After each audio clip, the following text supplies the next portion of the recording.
Hi friends, good morning. இன்னைக்கு நம்ம பார்க்க போகிறது என்னென்னா 8th டேர்ம் 1ஓட 3வது இயல் 1 2 முடிச்சிருப்போம். ஆல்ரெடி அப்லோட் பண்ணியாச்சு, பார்க்காதவங்க பார்த்துக்கோங்க. ஓகே, இயல் 3 நோயும் மருந்தும். தீய எண்ணங்களால் ஏற்படும் துன்பங்களை நோய்கள் என்றே தீய எண்ணம் இருந்தாலே அதனால் வர துன்பம் எல்லாமே நோய் அப்படின்னு சொல்கிறாங்க. தீர்வனமும் தீரா திறத்தனும் இது ரொம்ப இம்பார்ட்டனே கிடையாதுங்க. டேரெக்டாக சொல்லும் பொருளும் பேரலாம். தீர்வன நீங்குபவை உவச்சவம் அடங்கியிருத்தல். தீர்வன நீங்குபவை உவச்சவம் அடங்கியிருத்தல். நிழலிகளும் ஒளி பொருந்திய போர்தற்கு அகற்றுவதற்கு தீரியோக மருந்து 3 யோக மருந்து தெளிவு நற்காட்சி. திரியோக மருந்து 3 யோக மருந்து தெளிவு நற்காட்சி. உவச்சவம்னா அடங்கியிருத்தல். திறத்தன நன்மையுடையன கூற்றவான பிரிவுகளாக பூனாய் அணிகலன்களை அணிந்தவளே இல்லைனா. பிணினா துன்பம். ஓர்தல் அப்படின்னா நல்லறிவு. பிறவாள்னா பிறக்க மாட்டார். ரைட்டாக இதை வாசிக்கலாம். பாடல் பொருள். நோயின் தன்மையை யார் வினவினாலும் அது எத்தனை வகைப்படும்னா, நோயின் தன்மை 3 வகைப்படும். ஒன்று மருந்தினால் மருந்தினால் நீங்கிறது. இதனொன்று எதனாலும் தீராத தன்மையுடைய நோய்கள் மற்றொரு வகை. வெளித்தோற்றத்தில் இருந்தாலும் முற்றிலும் தீராமல் உள்ளுக்குள் இருப்பது இன்னொரு வகை. மொத்தம் 3 வகை. அதை அகற்றுவதற்கு அரியவை பிறவி துன்பங்கள். தீர்க்கும் மருந்துகள் 3 இருக்கு. நல்லறிவு, நற்காட்சி, நல்லொழுக்கம். ஐம்பெருங்காப்பியங்கள் அங்கே சிறு காப்பியங்கள் உண்டு. அதில் நீலகேசிங்கிறது ஐஞ்சிறு காப்பியங்களுள் ஒன்று. நீலகேசி 5 காப்பியங்களுள் ஒன்று. சமண சமய கருத்துக்களை அடிப்படையில் விளங்குகிறது. கடல்வாது நீங்களாக 10 சருக்கங்களை உடையது. நீலகேசி காப்பியத்தின் தருவுரை சருக்கத்திலிருந்து 2 பாடல்கள் கொடுக்கப்பட்டன. உடல்நலம் அப்படின்னா என்ன சொல்கிறாங்க அப்படின்னா, பிணி இல்லாமல் வாழ்கிறது தான். நீலகேசிக்கு வரும் நோயின் வகைகள் 3. இவை ப்ளஸ் உண்டார். தாம் ப்ளஸ் இனி, தாம் இனி. நெக்ஸ்ட் இருக்கிறது வருமுன் காப்போம். இதை எழுதுனது யார் அப்படின்னா கவிமணி தேசிக விநாயகனார். ஜஸ்ட் சும்மா ரீட் பண்ணாலே நமக்கு அண்டர்ஸ்டாண்ட் ஆயிரும். நோய் இல்லாமல் வாழ்கிறதான் குறைவற்ற செல்வம். நோய் வந்த பின் தீர்க்க முயல்வதை விட வருமுன் காப்பதே அறிவுடைமை. சொல்லும் பொருளும். நித்தம்னா நாள்தோறும். மட்டு அப்படின்னா உணவு. சுண்ட அப்படின்னா நன்கு. வையம் அப்படின்னா உலகம். பேணு வையல் அப்படின்னா பாதுகாத்தல். திட்டுமுட்டுனா தடுமாற்றம். பேணு வையல்னா பாதுகாத்தல். உடல் உறுதி இருந்தால் தான் உலகத்தில் மகிழ்ச்சி உடையவர் ஆவர். உடல் உறுதியற்ற நோயாளருக்கு வாழும் இடமும் செல்வமும் இனிய வாழ்வு தராது. சுத்தம் நிறைந்துள்ள எல்லா இடங்களிலும் சுகம் உண்டு. நாள்தோறும் நீங்கள் தூய்மையை போற்றி பாதுகாத்தல் நீடித்த வாழ்நாளை பெறலாம். கூளை குடித்தாலும் குளித்த பிறகு தான் குடிக்கணும். இது ஜஸ்ட் ரீட் பண்ண அண்டர்ஸ்டாண்ட் பண்ணுற மாதிரி தான் இருக்கும். ரொம்ப ஈஸியானது. இது நார்மலாக நம்ம டே டு டே லைஃப்பில் நடக்கிறது தான் அதில் இருக்குது. கவிமணி, அதாவது எழுதுனது கவிமணி தேசிக விநாயகனார். அதனால தேசிய விநாயகனாரை எப்படி போற்றுவாங்க அப்படின்னா கவிமணி அப்படின்னு போற்றுவாங்க. இவர் எங்கே பிறந்திருப்பார் அப்படின்னா குமரி மாவட்டம் தேரூரில் பிறந்திருப்பாங்க. 6 இயர்ஸ் டீச்சராக இருந்திருப்பாங்க. ஆசிய ஜோதி, மருமக்கள் வாழ்வையும், கதர் பிறந்த கதை ஆகிய நூல்களையும், உமர் கய்யாம் பாடல்கள் எனும் மொழிபெயர்ப்பு நூலையும் படைத்துள்ளார். மருமக்கள் வழி மான்மியம், கதர் பிறந்த கதை, ஆசிய ஜோதி இது கவிதை நூல்கள். மலரும் மாலையும் எனும் நூலிலிருந்து ஒரு பாடல் இங்கு தரப்பட்டுள்ளது. காந்தியடிகள் வையம் அதாவது உலகம் போற்ற வாழ்ந்தார். நிலம் எல்லாம்னா நலம் ப்ளஸ் எல்லாம். இடம் ப்ளஸ் எங்கும்னா இடம் எங்கும். அடுத்ததாக இருக்கிறது தமிழர் மருத்துவம். இதில் கொஞ்சம் ரொம்ப படிக்கணும்னு இல்லை, இருந்தாலும் கொஞ்சம் படிச்சுக்கலாம். அதில் என்னென்ன இருக்குன்னு லைட்டாக ஜிஸ்ட் சொல்கிறேன், அதை மட்டும் படித்தாலே போதுமானது. மருந்தன வேண்டாவும் யாக்கைக்கு அருந்தியது அற்றது போற்றி உனேன். இது ஒரு திருக்குறள். அருந்தும் உணவே மருந்தன அறிந்தவர் நம் தமிழ் மக்கள். அதாவது தாவரங்களோட வேறு, பட்டை, இலை, பூ, கனி எல்லாமே நம்ம மருந்தாக பயன்படுத்துகிறோம். மருந்து என்பது உணவின் நீட்சியாகவே இருக்கணும். மருந்து நம்ம சாப்பிட்ற சாப்பாடு தான் மருந்தாகவே இருக்கணும். நடைமுறையில் உள்ள சில மருத்துவம் சித்த மருத்துவம், ஆயுர்வேத மருத்துவம், யுனானி, அலோபதி. சித்த மருத்துவம், ஆயுர்வேத மருத்துவம், யுனானி, அலோபதி மருத்துவம். தொடக்க காலத்தில் மனிதர்கள் மருத்துவத்திற்கு தாவரங்களை பயன்படுத்தினர். தமிழர் மருத்துவத்தில் மருந்து என்பது உணவின் நீட்சியாகவே இருக்கிறது. உடல் எடை அதிகரிப்பதால் ஏற்படும் நோய்களுள் ஒன்று இரத்த கொதிப்பு. சமையல் அறையில் செலவிடும் நேரம் நல்வாழ்விற்காக செலவிடும் நேரம். அடுத்தது தலைக்குள் ஒரு உலகம் அப்படின்னா இது சுத்தமாக படிக்கவே வேண்டாம். டைரெக்டாக இலக்கணம் வந்துடலாம். எச்சம் அப்படின்னா படித்தான் எனும் சொல்லில் பொருள் முற்று பெறுகிறது, படித்து முடிச்சிட்டான், அதான் வினை முற்று ஆகும். படித்த, படித்து, அதான் முற்று பெறவில்லை, படித்து கொண்டிருக்கிறான், படிப்பான், படிச்சுட்டு இருக்கான் அப்படின்னு. ஸோ முற்று பெறாமல் எஞ்சி நிற்கும் சொல் தான் எச்சம். முற்று பெறாமல் எஞ்சி நிற்கும் சொல் தான் இது எச்சம். இது பெயரெச்சம், வினையெச்சம் என அதாவது அந்த சவுண்டில் முடியும். படித்த அப்படி வரும், அதனாலே பெயரெச்சம்னு கண்டுபிடிச்சிடலாம். வினையெச்சம் அப்படின்னா ஊ அப்படிங்கிற சவுண்டில் முடியும். வினை வந்து ஊங்கிற சவுண்டில் முடிகிற மாதிரி இருக்கும். பார்த்தாலே பார்க்குற புரியும். படித்த எனும் சொல் மாணவன், மாணவி, பள்ளி, புத்தகம், ஆண்டு போன்ற பெயர் சொற்களுள் ஒன்றை கொண்டு முடியும். படித்த மாணவன் பெயர், இது ஒரு பெயர். படித்த ஏல முடியுது, அப்போ பெயரெச்சம். படித்த பள்ளி இது ஒரு இடம், இது வந்து ஒரு பெயர். ஸோ இது பெயரெச்சம். பெயரை கொண்டு முடியும் எச்சம் பெயரெச்சம். 3 காலத்திலும் வரும், அதாவது இறந்த காலம், நிகழ்காலம், எதிர்காலம் 3 காலத்திலையும் வரும். பாடிய, பாடுகின்ற, பாடும், பாடும், பாடல், பாடும், பாடல் எதிர்கால பெயரெச்சம். இது வந்து தெரிநிலை பெயரெச்சம், குறிப்பு பெயரெச்சம் என 2 வகையாக இருக்குது. எழுதிய கடிதம் எதில் எழுதியிருக்கான் அப்படிங்கிறது, எழுதியனா முன்னாடி எழுதிட்டான் அப்படிங்கிற ஒரு காலத்தை காட்டுது. ஸோ இத்தொடரில் உள்ள எழுதிய எனும் சொல் எழுதுதல் எனும் செயலையும் இறந்த காலத்தையும், முடிஞ்சு போயிட்டு பார்த்தீங்கன்னா எழுதிய இறந்த காலத்தையும் தெளிவாக காட்டுகிறது. இவ்வாறு என்ன செய்கிறானோ அந்த செயலையும் காலத்தையும் வெளிப்படையாக தெரியுமாறு காட்டும் பெயரெச்சம் தெரிநிலை. தெரிகிற மாதிரி இருந்தால் அது தெரிநிலை பெயரெச்சம். சிறிய கடிதம் அப்படின்னா சின்னது, அவ்வளோதான். அது காலத்தையும் காட்டலை, செயலையும் காட்டலை. அப்போது செயலியோ காலத்தையோ தெளிவாக காட்டாமல் பண்பினை மட்டும், இதான் முக்கியம், பண்பினை மட்டும் காட்டும் பெயரெச்சம் குறிப்பு பெயரெச்சம். அடுத்தது வந்து வினையெச்சம். ஒரு வினையை கொண்டு, அதாவது ஊங்கிற சவுண்டோடு முடியும். படித்து, படித்து, அதுக்கப்புறம் முடித்தால், இது ஒரு செயல். அப்போது இந்த ஒரு வினையை கொண்டு முடியும் எச்சம் வினையெச்சம். இதுவும் தெரிநிலை குறிப்பு வினையெச்சம்னு இருவகைப்படும். தெரிநிலைனா தெளிவாக இருக்கும், செயலையும் காலத்தையும் வெளிப்படையாக தெரியுமாறு காட்டும். சரியா? அந்த குறிப்பு அப்படின்னா காலத்தை வெளிப்படையாக காட்டாமல் பண்பினை மட்டும் காட்டுறது குறிப்பு வினையெச்சம். முற்றெச்சம் அப்படின்னா ஒரு வினைமுற்று எச்ச பொருள் தந்து மற்றொரு வினைமுற்று கொண்டு முடிவது. வள்ளி படித்தனன் மகிழ்ந்தாள், வள்ளி படித்தனன் மகிழ்ந்தாள். அது வந்து முற்றிலும் நம்ம வந்து மாற்ற வேண்டியதாக இருக்கும். அப்போ முற்றிலும் முடிஞ்சு போயிட்டு, வினை முடிஞ்சு போயிட்டு. ஸோ எச்ச பொருள் தந்து வினைமுற்று கொண்டு முடிவது முற்றெச்சம். முற்று பெறாமல் எஞ்சி நிற்கும் சொல் வந்து என்னது? எச்சம். கீழ்காணும் சொற்களில் பெயரெச்சம். இதெல்லாமே ஊ எழுதி ஈன்னு வந்தது, வந்து ஊ வந்தது, இது மட்டும் தான் பார்த்து, அப்போ பெயரெச்சம். குறிப்பு பெயரெச்சம் அப்படின்னா காலத்தை வெளிப்படையாக காட்டாது, பண்பினை மட்டும் காட்டும். நடந்துனா ஊ வருது, ஸோ வினையெச்சம். பேசிய அப்படின்னா வருது, கடைசி முடிகிறது, ஈ ப்ளஸ் தான், அப்போ வருது, வேரெச்சம். எடுத்தனன் உண்டான், இது ரெண்டுமே வினை முற்று பெற்றுட்டு, அப்போ முற்றெச்சம். பெரிய அப்படின்னா குறிப்பு பெயரெச்சம்.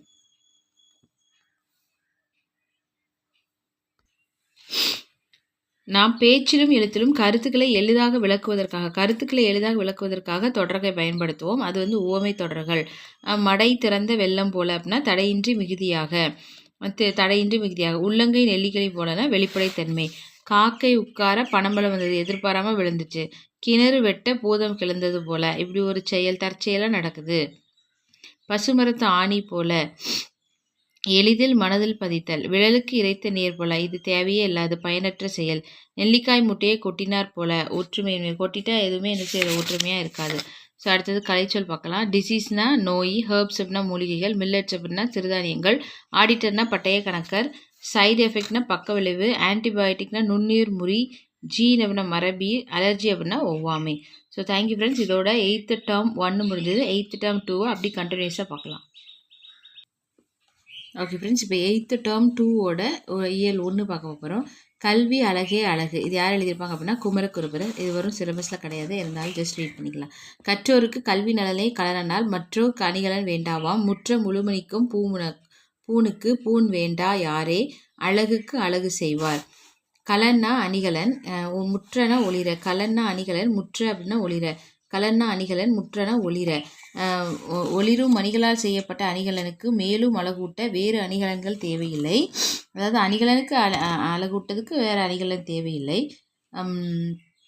கல்வி கற்றவருக்கு அதே மாதிரி, கல்வி கற்றவருக்கு அவர் கற்ற கல்வியே அழகு, ஆகையால் அழகு சேர்க்கும் பிற அணிகலன்கள் அவருக்கு தேவையில்லை. குமரகுருபரர் எத்தனாவது நூற்றாண்டை சேர்ந்தவர் அப்படின்னா 17ஆம் நூற்றாண்டை சேர்ந்தவர். சிற்றிலக்கியங்களில் நிறைய படைச்சிருக்காரு.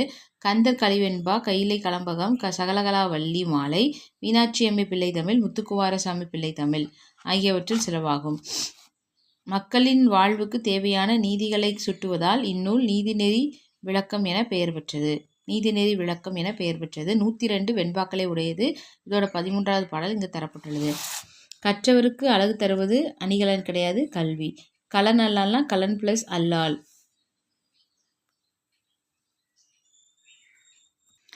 புத்தியை தீட்டுன்னு ஆலங்குடி சோமுங்கிறவங்க எழுதியிருக்காங்க. கத்தியை தீட்டாத புத்தியை தீட்டு, கண்டியை தவறாதே திறமையை காட்டு. ஆத்திரம் கண்ணை மறைத்திடும் போது ஆத்திரம் வரும்போது அறிவுக்கு வேலை கொடு. பகைவன் வந்தாலும் அன்புக்கு மரியாதை கொடு. மன்னிக்க தெரிந்த மனிதனில் உள்ள மாணிக்க இல்லப்பா மறந்தவன் வாழ்வு. இது ஒரு பாட்டு. மறந்தவன் வாழ்வு தடம் தெரியாமல் மறைந்தே போகுதப்பா. இங்கே இருப்பது சில காலம், இதற்குள் ஏனோ அகம்பாகும். இதனாலுண்டோ ஒரு லாபம், எண்ணி இருப்பா தெளிவாகும். பொருள் சொல்லும்போது பார்த்தீங்கன்னா, தடம்னா அடையாளம், அகம்பாவம் அப்படின்னா செருக்கு. இது ஆலங்குடின்னு சோமு ஒருத்தங்க, அவங்க திரைப்பட ஆசிரியராக இருந்திருக்காங்க. சிவகங்கை மாவட்டத்தில் ஆலங்குடி எனும் ஊரில் பிறந்ததுனால இவருக்கு வந்து ஆலங்குடி சோமு. இவர் தமிழ்நாடு அரசு வந்து கலைமாமணி விருது கொடுத்துருக்கு. என் நண்பர் பெரும் புலவராக இருந்தபோது எனக்கு இந்த அகம்பாவம், அவர் வந்து எப்படி வாழ்ந்தார்னா அகம்பாவம் என்று வாழ்ந்தார். இந்த கிறுக்கல்கள்லாம் கொஞ்சம் கன்சிடர் பண்ணாதீங்க. இது என்னோட மகளோட திருவிளையாடல். கோயிலப்பானா கோயில் ப்ளஸ் அப்பா, பகைவன் ப்ளஸ் என்றால்னா பகைவன் என்றாலும். அதுக்கப்புறம் பார்க்க போகிறது பல்துறை கல்வி. ஜஸ்ட் ரீட் பண்ணுறேன், கவனிச்சுக்கோங்க. ரொம்ப இம்பார்ட்டன்ட் இருக்கிறத திரும்ப ஸ்ட்ரெஸ் பண்ணுறேன். அதாவது கேடில் வெளிச்செல்வம் கல்வி. மனிதன் விலங்கிலிருந்து மாறுபட்டு உயர்ந்து நிற்பதற்கு இருக்கிற காரணம் என்னென்னா கல்வி தான். மனித சமுதாயத்தின் வளர்ச்சியிலும் அதை சீர்திருத்தி இட்டுச் செல்வதிலும் கல்வி பெரும்பங்கு வகிக்கிறது.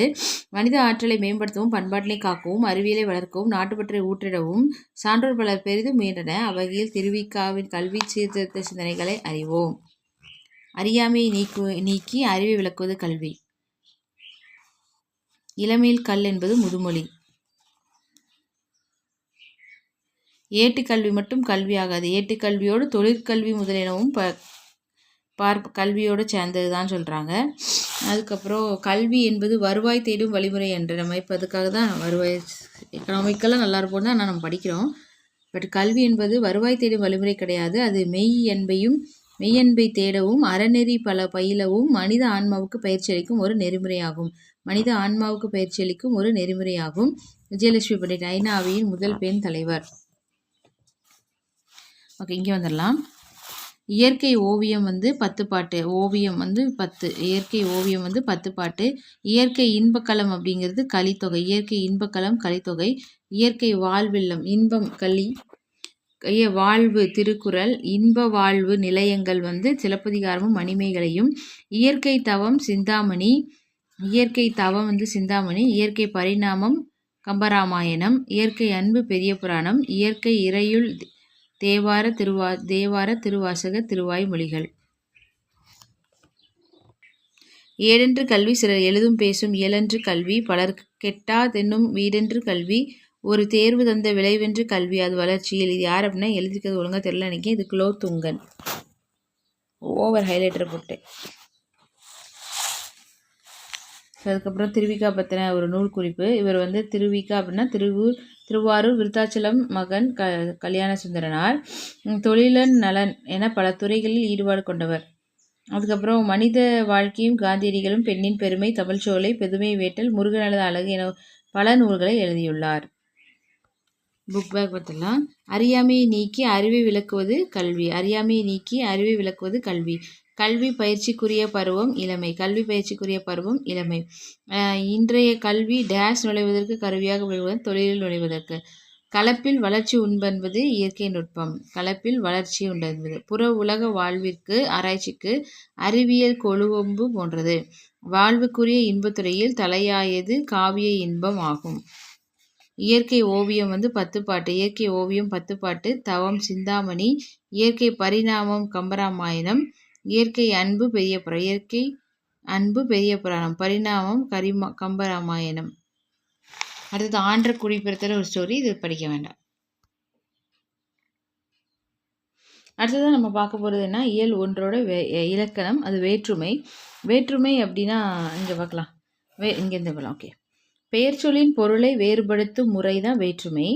இந்த அண்ணன் அதாவது பெயர்ச்சொல்லோட ஐயாளுக்கு வேற்றுமைனாலே வேற்றுமை தொகை அப்படின்னாலே ஐயாளுக்கும் இன்னதுக்கு ஞாபகம் வச்சுக்கணும். இப்போ பெயர் சொல்லின் பொருளை வேறுபடுத்தும் முறையை தான் வேற்றுமைன்னு சொல்லுவோம். அசைகளை வேற்றுமை உருபுகள், அதாவது பெயர் சொல்லுடன் இணைக்கப்படும் அசைகளை தான் வேற்றுமை உருபுகள்னு சொல்லுவோம். இப்போ இந்த முதல்ல இங்கே பாக்ஸில் இருக்கிறது பார்த்துடலாம். உருபுகளுக்கு பதிலாக முன்னாடிலாம் முழு சொற்களை தான் வேற்றுமை உருபாக பயன்படுத்துவதுண்டு. அதை சொல்லுருபுகள் அப்படின்னு சொல்லுவாங்க. உருபுகளுக்கு பதிலாக முழு சொற்களை வேற்றுமை உருபாக பயன்படுத்துவதுண்டு. அதை சொல்லுறுப்புகள் அப்படிம்பாங்க. ஓவியர் தூரிகையால் ஓவியம் தீட்டினார். தூரிகை அப்படின்னா ப்ரஷ்ஷு. ஆல் அப்படிங்கிறது வேற்றுமை உருபாக வந்துள்ளது. ஓவியர் தூரிகை கொண்டு அப்படின்னா அந்த கொண்டுங்கிறதும் நம்ம இது சொல்லுருபா சொல்கிறோம். நம்ம இப்போ அதுக்கு பதிலாக என்ன சொல்கிறோம், ஆல் அப்படின்னு வேற்றுமை உருவா கொண்டு வரோம்.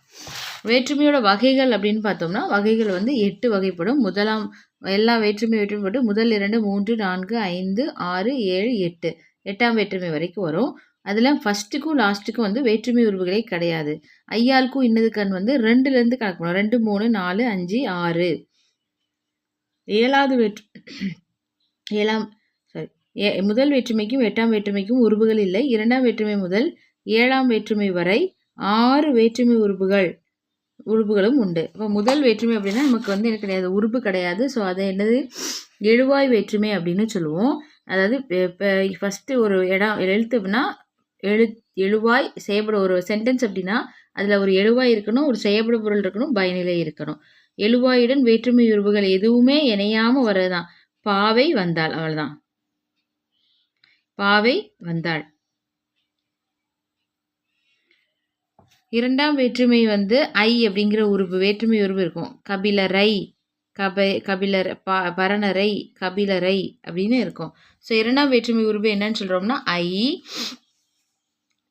எந்த பெயருடன் இணைகிறதோ அப்பெயர் செயல்படும் பொருளாக மாறிவிடுகிறது. இப்போ கபிலரை அப்படின்னா இதுதான் செயல்படும் பொருள். எது கூட ஐ சேருதோ அது வந்து செயல்படும் பொருளாக மாறுது. பெயரை செயல்படும் பொருளாக வேறுபடுத்தி காட்டுவதால் 2ஆம் வேற்றுமையை செயல்படும் பொருள் வேற்றுமை என்பர். இதுக்கு பேர் இன்னொரு பேர் இருக்குது. இதுக்கு எழுவாய் வேற்றுமை, இதுக்கு செயல்படும் பொருள் வேற்றுமை. இந்த 2ஆம் வேற்றுமை வந்து ஆக்கல், அழித்தல், அடைதல், நீக்கல், நீத்தல், ஒத்தல், உடைதல், உடைமை, இந்த 6 வழிகளிலையும் 6 வகையான பொருட்கள் தான் வரும். ஆக்கல் அப்படின்னா எதையாவது உருவாக்குறது தான் ஆக்கல். அழித்தல்னா அழிச்சிறது, மொத்தமாக ஒழிக்கிறது. அடைதல் அப்படின்னா அந்த இடத்துக்கு போகிறது. நீத்தல் அப்படின்னா பதவியை துறந்தார் அந்த மாதிரி. ஒத்தல் அப்படின்னா ஓகே எனக்கு எது எதை போன்றது அப்படின்னு சொல்கிறது, ஒத்துக்கிறது. உடைமை அப்படின்னா வள்ளுவர் பெருமை புகழை உடையவர். அதாவது ஆக்கல் அப்படின்னா கரிகாலன் கல்லணையை உருவாக்கிட்டாங்க. அழித்தல் பெரியார் மூட நம்பிக்கைகளை ஒழித்தார். அடைதல் கோவலன் மதுரையை அடைந்தார். எங்கே போனாங்க, மதுரை. நீத்தல் அப்படின்னா பதவியை துறந்தார் காமராசர். ஒத்தல் அப்படின்னா தமிழ் எனக்கு உயிர் போன்றது. உடைமை வள்ளுவர் பெரும் புகழ் உடையவர். 3ஆம் வேற்றுமையை பற்றி பார்க்க போகிறோம். 3ஆம் வேற்றுமை வந்து 4 உருவு இருக்குது. ஆள், ஆண், ஒடு, ஓடு. ஆள், ஆண், ஒடு, ஓடு. இந்த ஆள், ஆண் ஒரு இதுலையும், ஒடு, ஓடுங்கிறது இன்னொரு இதுலையும் வரும் அப்படின்னு சொல்லுவாங்க. பார்ப்போம். 4 வேற்றுமை உறுப்பு, 4ம் 3ஆம் வேற்றுமைக்கு உரிய உருவுகள். ஆள், ஆண் ஆகியவை கருவி பொருள், கருத்தா பொருள் ஆகிய 2 வகையான பொருட்கள் வரும். இந்த கருவி பொருளே முதற்கருவி, துணைக்கருவி அப்படின்னு 2 வகையில் இருக்குது. அதாவது எப்படின்னா இந்த கருவியே செயல்படும் பொருளாக கொண்டு வருவாங்க. அதான் முதற்கருவி. அந்த கருவி வந்து முதலாக வரும். முதலாக வர்றது வந்து முதற்கருவி. கருவியே செய்யப்படும் பொருளாக மாறுவது முதற்கருவி. துணைக்கருவி அப்படின்னா ஒன்றை செய்வதற்கு துணையாக வருவது துணைக்கருவி. உளி வச்சு தான் செய்வோம் அப்படின்னா உளியால் அப்படின்னா இந்த ஆள் எதோடு சேர்ந்திருக்கோ அதான் செய்யப்படும் பொருள். அதே இது இந்த கருத்தா பொருள் நெக்ஸ்ட் இருக்குது. கருத்தா பொருள். இந்த கருத்தா பொருளும் என்ன பண்ண, ஏவுதல் கருத்தா, ஏற்றுதல் கருத்தா என 2 வகைப்படும். பிறரை செய்ய வைப்பது ஏவுதல் கருத்தா. கரிகாலனால் கல்லணை கட்டப்பட்டது அப்படின்னு முடிவு பார்த்தீங்களா, அது ஏவுதல் கருத்தா. தானே செய்வது, அதாவது தானே செய்வது இயற்றுதல் கருத்தா. சேக்கிலாரால் பெரிய புராணம் இயற்றப்பட்டது. ஆண் அப்படிங்கிறது செய்யுள் வழக்கில் மட்டும்தான் வரும். புறந்தூய்மை தர்மங்க நீரான் அமையும். ஒடு வந்து 3ஆம் வேற்றுமை உருவுதான். அது எப்போ வரும்னா உடல்நிகழ்ச்சி பொருளில் மட்டுமே வரும். தாயோடு குழந்தை சென்றது, அமைச்சரோடு அலுவலர்கள் சென்றனர். 4ஆம் வேற்றுமை உருவு வந்து கொடை, பகை, நட்பு, தகுதி, அதுவாதல், பொருட்டு, முறை, எல்லை என பல பொருட்களில் வரும். கொடை அப்படின்னா கொடுக்கறது. ஓகே, முல்லைக்கு தேர் கொடுத்தான், அது வந்து கொடை. பகை அப்படின்னா புகை வந்து மனிதனுக்கு பகை. நட்பு கபிலருக்கு வந்து நண்பர் பாணர். தகுதி கவிதைக்கு அழகு கற்பவை. அதுவாதல் தாய்க்கு பால் வாங்கினேன், தயிருக்கு பால் வாங்கினேன். பொருட்டு தமிழ் வளர்ச்சிக்கு பாடுபட்டார், தமிழ் வளர்ச்சியின் பொருட்டு பாடுபட்டார் அப்படின்னு அர்த்தம். முறை அப்படின்னா செங்குட்டுவனுக்கு இவர் தம்பி முறை. எல்லை அப்படின்னா தமிழ்நாட்டுக்கு கிழக்கு வங்கக்கடல். நான்காம் வேற்றுமை உறுப்புடன் கூடுதலாக ஆக எனும் அசை சேர்ந்து வருவதும் உண்டு. கூலிக்காக. ஐந்தாம் வேற்றுமை உறுப்பு இன் இல், அதான் ஐந்தாம் வேற்றுமை. இது நீங்கள், ஒப்பு, எல்லை, ஏது போன்ற பொருட்களில் வரும். நீங்கள் அப்படின்னா தலையில் இழந்த மயிர், தலையின் இழிந்த மயிர் நீங்கிறது. ஒப்பு அப்படின்னா பாம்பின் நிறம் ஒரு குட்டி. எல்லை அப்படின்னா தமிழ்நாட்டின் கிழக்கு வங்கக்கடல். ஏது அப்படின்னா சிலேடை பாடுவதில் வல்லவர் காலமேகம். அது ஆறாம் வேற்றுமை. அது, ஆது, ஆகியவை ஆறாம் வேற்றுமை உறுப்புகள். இவ்வேற்றுமை உரிமை பொருளில் மட்டும்தான் வரும். உரிமை பொருளை கிளைமை பொருள் என்றும் கூறுவர். ராமனது வில் அப்படின்னா நண்பனது கை. அது அதுன்னு வருது பார்த்தீங்களா. அது, ஆகிய உறுப்புகள் இக்காலத்தில் பயன்படுவது இல்லை. ஏழாம் வேற்றுமை உறுப்பு என்னன்னா கண், மேல், கீழ், கால், கல், இடம் போன்ற உறுப்புகளும் உண்டு. கண், மேல், கீழ், கால், இல், இடம் போன்ற உறுப்புகளும் உண்டு. இடம், காலம் ஆகியவற்றை குறிக்கும் சொற்களில் ஏழாம் வேற்றுமை உறுப்பு இடம்பெறும். எங்கள் ஊரின் கண் மழை பெய்தது, இரவின் கண் மழை பெய்தது. இந்த கண் எங்கள் ஊரின் கண் அப்படி வந்தாலும் அது ஏழாம் வேற்றுமை. எட்டாம் வேற்றுமை வெளிவேற்றுமை, வெளிப்பொருளில் வரும். அதனால் இது வெளிவேற்றுமை எனவும் சொல்வர். படற்கை பெயரை முன்னிலை பெயராக மாற்றி அழைப்பதையே வெளிவேற்றுமை. படற்கையை முன்னிலையா மாற்றி அமைப்பது தான் வெளிவேற்றுமை.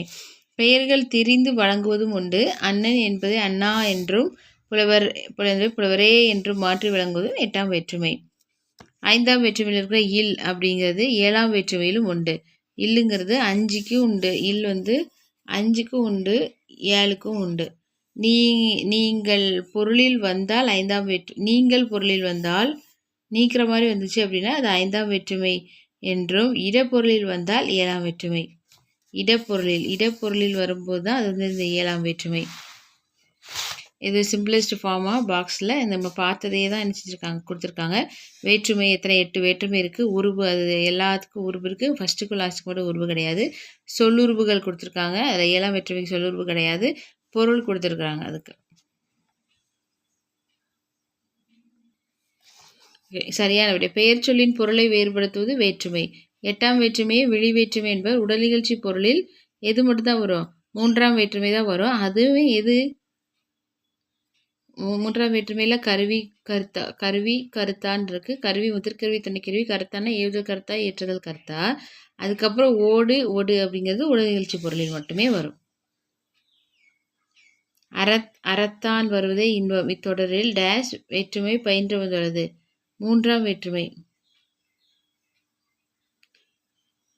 மலர் பானையை வணைந்தாள். ஆக்கல் உருவாக்கியிருக்கா. மூன்றாம் வேற்றுமை அப்படிங்கிறது மண்ணால் குதிரை செய்தான். நான்காம் வேற்றுமை பாரினது தேர். நான்காம் வேற்றுமை ராமனுக்கு தம்பி இலக்குவனன்.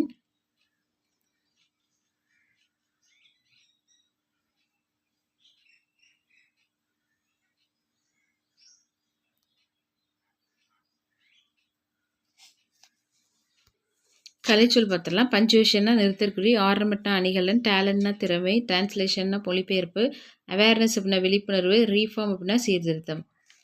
So thank you friends. இதோட டேர்ம் 2 இயல் 1 முடிஞ்சிட்டு நம்ம இதை அப்லோட் பண்ணிடலாம். தேங்க்யூ.